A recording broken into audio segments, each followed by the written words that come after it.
Afternoon. Good afternoon. Part 2. Indeed. Point 1. Yeah. This is Straw. This is Parker. And we are... Battle Mallet. Battle Hammer. Battle Mallet is the 40k rules that we are currently working on to make better. Indeed. Sorry, Games Workshop, you can pay us later for fixing that for you. But what's this? What is this? This appears to be a nice shiny box. Yep. This is what's caused us so many problems. Yeah. Because this is such a bastard good game. Zombicide. Love it. Love it, love it, love it. It's got zombies in it. Zombies good. But what was the problem with it, Parker? There wasn't, was there? There was no problem with it at all. No, there wasn't a problem. Apart from we were playing it. Yeah, and, well, it's a board game. Not that there's anything wrong with board games, but it's a board game. You get a board, and it's a game and on the board. Zombies. And there's zombies on it. And we like that.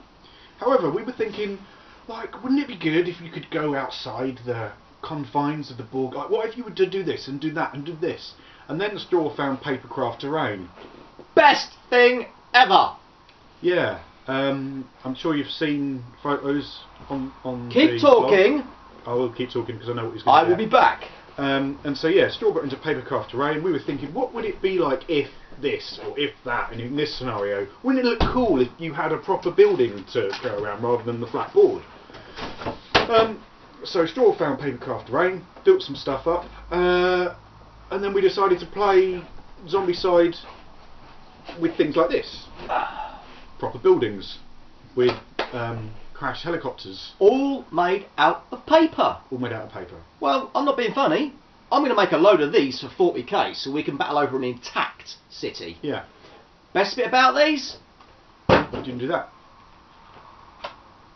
And even if he did squish it with his big scary feet, you just print another one out and you put it back together. It's no trouble.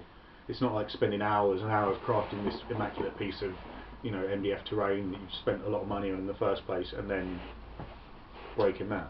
That's right. But yeah, so you wanted to change the rules, didn't you? Did I? Oh, was it my fault? Well, you had to play on... Me bad. Because we wanted to play on a bigger table. We're gamers, and as gamers know, gamers do it large. Yes, indeed. As I said, you know, we've got a custom-built bloody bedroom for this sort of stuff, so we thought, how about we just take the board and just expand the board? Make the board from the game a battlefield. Yeah. And the whole beauty of it is these guys have done such a good job with the game. Transition was literally easy. Yeah. I mean, I think really all you did was work out some range bands for the weapons. And the movement. And that's pretty much it. That is basically all we done. Yeah, that really was it, wasn't it? It's a little piece of paper with our notes on, and that was it. We literally just had to put in weapon ranges, how far your zombies and everybody moves. Yeah. I mean, you literally just changed it to what is effectively 40k ranges. So they move 6. I think zombies move 4, don't they? Yeah, zombies. Well, they get one action, don't they? So it's 4 inches, yeah. And then with the dogs and the fatties and everything. Yeah. And we just put little things in just to change it. Yeah.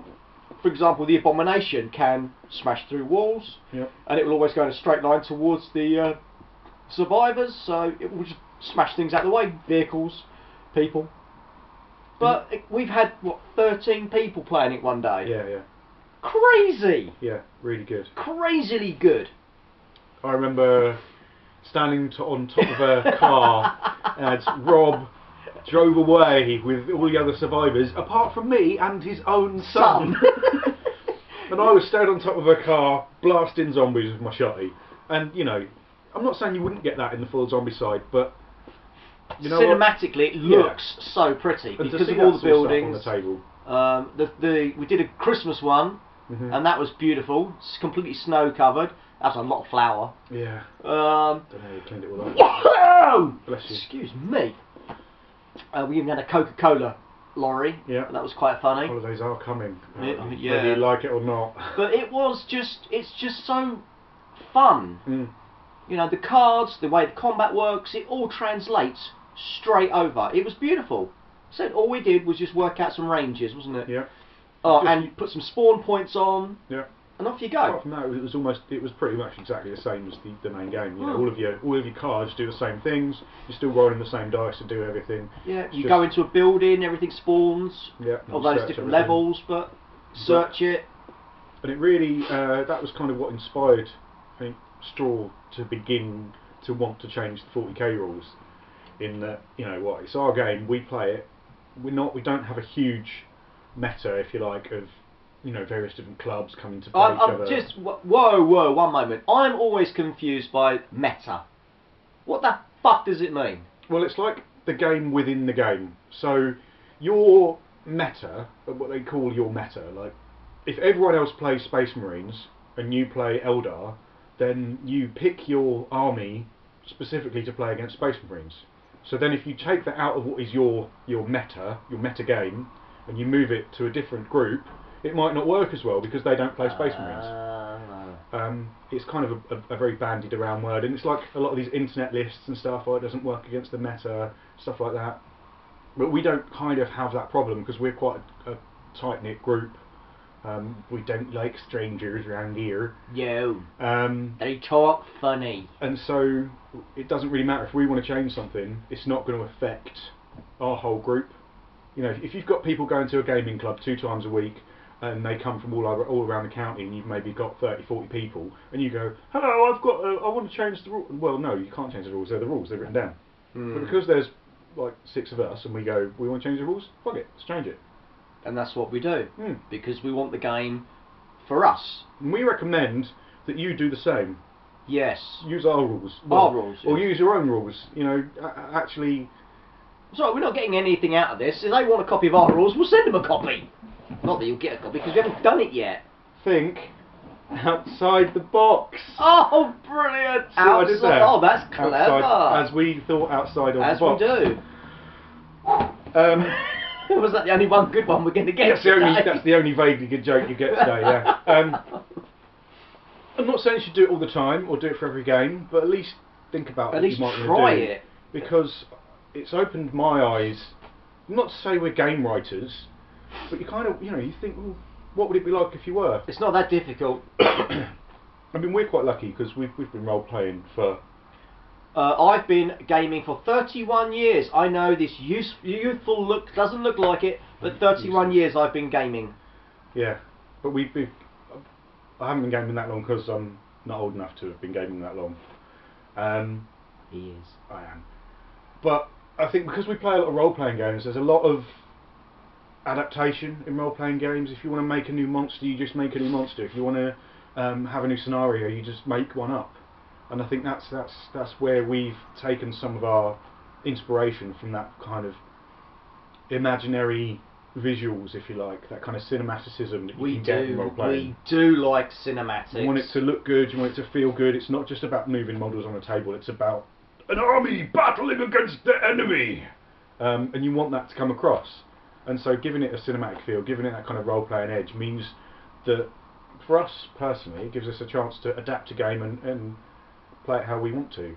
So you're not being funny, but GW almost pulled this off years ago, didn't they? When they started putting that little label on all their boxes saying a 3D role-playing game. And there were times when they were very close to it. Very close to it. But then this happens, doesn't it? Well, unfortunately. I mean, it's the way of the world. And, you know, money. Doff the cap to them because they've got money out of it. But at what expense? I mean, have they sold their souls? I think so. Well, I mean, you can argue that Necromunda, I mean, that was a great game. Gorka Morka. Oh! And you could upgrade your characters, you gave them little names, you gave them kit if they got wounded, they've got a gammy leg, you know, it's like, and that to us was really inspiring, and you don't get that anymore. That's, you know, but then if you're only going to sell 10 models to someone, you're not going to make any money. Unless you're in Corvus Belli, in which case apparently you do really, really well out of it. It just seems to me with 40k is the simple adage, isn't it? I've got this many dice, I'm going to win. Yeah. Whereas there's no tactic involved. There's no thinking about it. You throw an army list together, you throw some dice, whoop. Well, that's not the way I want. If I'm going to waste a Saturday afternoon with this lot, it is a waste. It is a complete waste. I want it to be fun for me. I don't have to rely on substances to get me through it. It's not a reliance, it's a mutual enjoyment. It doesn't like you. No, it doesn't. But see, that's another thing. This is such a vast hobby. Mm.